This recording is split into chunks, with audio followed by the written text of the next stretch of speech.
Giving your diet some attention can be a really useful tool generally to help people with a large swath of chronic illnesses. Now, you hear me talk about neuro rehab all the time. That's kind of like a main focus. But the general things that we can start to do even before that are to pay attention to what we're putting inside. A lot of people will find there's probably some room for improvement there. Maybe there are some things that you're eating that maybe aren't even real food that are worth pulling out.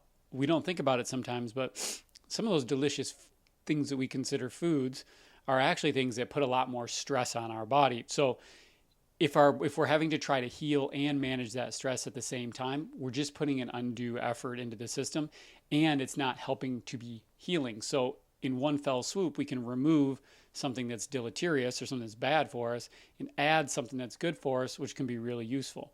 Number two is it gives us an immediate way to look inside for our internal locus of control. What can I do to start to change how I feel? That gives you something to focus on to be able to do that. It's actually really, really useful. Now, the thing that I would say as a downside is sometimes you can end up down the rabbit hole in diet in a place where you then start to create fear around foods, where your mind starts to say these foods will harm me.